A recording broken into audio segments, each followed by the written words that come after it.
What the fuck?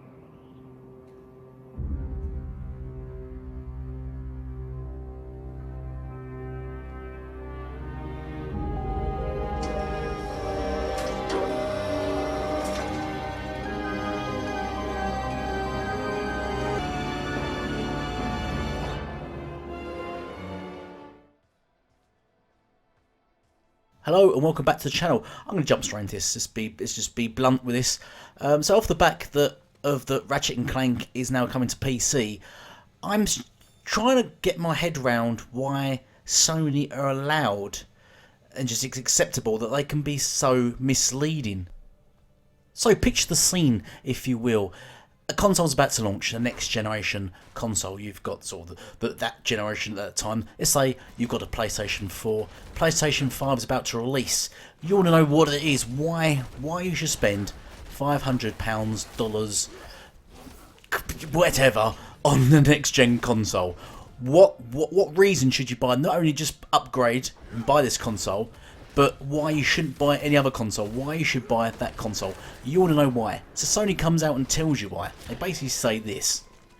If you buy games for the PS4, when you eventually upgrade to the PS5, those upgrades will be free. Which is fantastic news. Fantastic. So you got the PlayStation 4, you started buying games for it, for the PlayStation 4, thinking you're going to get the free upgrade when you eventually do get a PlayStation 5, or you buy a PlayStation 5, spend £500, dollars, whatever, on your PlayStation 5, thinking you'll get free upgrades, as promised. However, 1 year later, they start charging. They start charging these upgrades now. So you got your games and that ready to play on your PlayStation 5, thinking you get a free upgrade, and you just spent money on these games and the PlayStation 5. But now you've got to pay for the upgrades between the two consoles. You've got to pay for the cross-gen upgrades. But Xbox doesn't do this. Xbox is completely free. Sony just thought they're going to just start charging $10 for your upgrades for you to transfer simply from PlayStation 4 to PlayStation 5. They can charge you £10 per game. They just off the bat thought they'd change their mind, and everyone was fine with that. It doesn't end there though. You realise the reason you want a PlayStation 5 is because it's 8K. They slap 8K on the box. The games are in 8K. Yes, they've put 8K on the front of the box. Just 8K right there. See it right there. 8K. This PlayStation 5 runs games, assumably, in 8K. That's what people will see. Joe Blogg's walking off the street. I'm going to buy a console. What one should I buy? Oh, the one with fucking 8K on the front of it. I'm going to go that one. The other ones don't obviously do 8K. This one does. 8K. What games do in 8K on PlayStation 5? 8K, everyone. What the fuck? How? How are you just allowed to mislead gamers like that? So, a quick roundup from launch. PlayStation 5 is going to launch. It's already told consumers the console's going to be 8K, and they're going to give free upgrades. So what else did they tell consumers at launch? But let's just have a quick brief look at their promo video and just run through that, shall we? Mute it to avoid copyright strikes. But Horizon Forbidden West, coming 2021, released actually in 2022. GT7 didn't release in 2021, also released in 2022, and wasn't exclusive to PlayStation 5, they also released it on the PlayStation 4. Deathloop wasn't console exclusive, and neither was Ghostwire Tokyo. Now this game will make you all chuckle. Godfall, PlayStation 5 exclusive.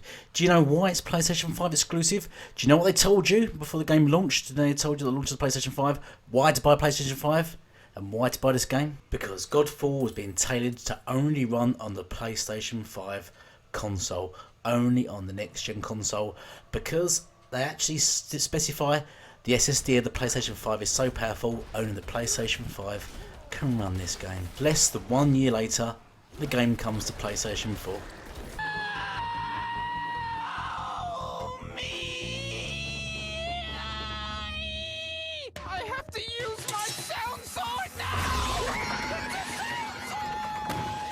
So, just another roundup now. They said upgrades would be free, which they went back on.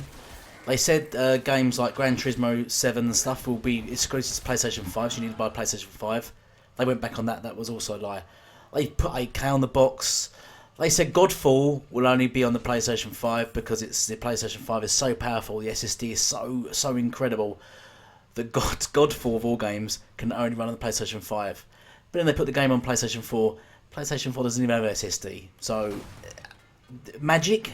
I don't know. Magic? Looking at the game, I don't think there is any magic involved in its development. And so we're going full circle. So what's the game I've missed here? There's another game specifically that I've missed. Ratchet and Clank Rift Apart is a game that utilizes dimensions and dimensional rifts, and that would not have been possible without the solid-state drive of the PlayStation 5. Where were you? Photographing pictures. You're fired. Oh, right. You're unfired. I need you. Come here. What do you know about us? Oh, don't answer that. My asshole son got hit in the ass by a squirrel.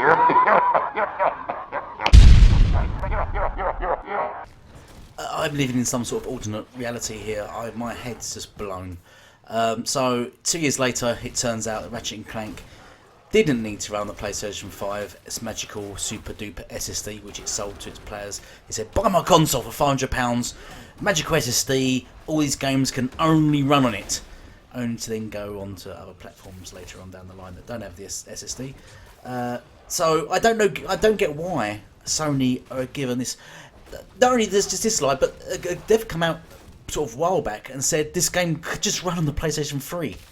The technology involved to just make it leap through zones. I explained in a video ages ago.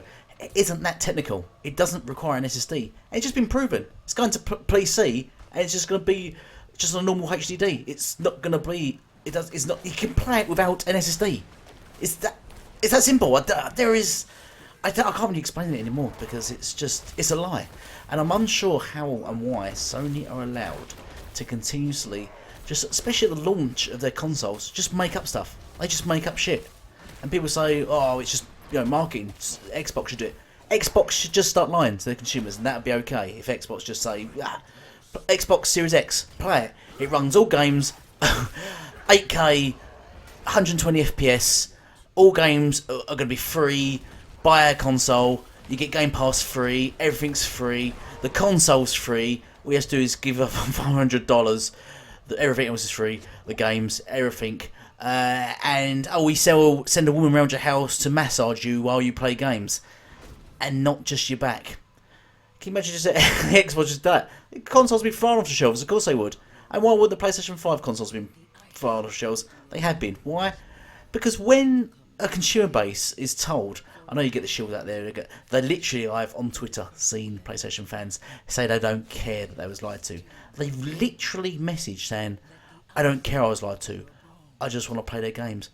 Why would you not care that someone's lying to you, selling you something and lying to you about it, and you're not getting the product that you paid for? Why would you not care about that? That's just weird, isn't it? Imagine you look for a magazine, see a Ferrari, $100. Oh, I'll buy that. Yeah, sure. I think you just ran a cardboard box. Would you go, well, I don't care. I like the picture of the Ferrari. I've still got that. You know what I mean? What the fuck? Listen, I'm ranting now. I've just lost my mind because I can't comprehend why we live in a world where just a company is allowed to do this to their fan base. It's just about to lie about a product. It sells a product and just lies through its teeth about everything about it. And they're just allowed to do that. It's just accepted because they're Sony. I just don't get it. I can't think of anything else in life where anyone would be allowed just to do that. Usually things like that is called scams and fraud, and it's illegal. But Sony just seem to either get away with it, or when they get caught, just pay off. Pay a few million. Yeah, sorry about that. Yeah, I have some money. Sorry. By that point though, you've already sold 10 million consoles, and then the software to it have made loads of money. So it's 5 million. Sorry, it's irrelevant. It's irrelevant by that stage. You've already got the mind share. You've already got into people's minds. The media's already backing you, sort of just hushing over shit. But anyway, I'm gonna go now. Thank you all for watching once again. Please put in the comments your opinions down below. I've missed so much stuff. If anyone could just write a list of the things they've lied about just at the beginning of this gen so far, about the stuff they've promised and gone back on. But anyway, thank you all for watching. Hope you like the content. Please sub and share. It really helps support me. Drop a like in there, and I'll see you soon for the next video. Thank you all for watching, and goodbye for now.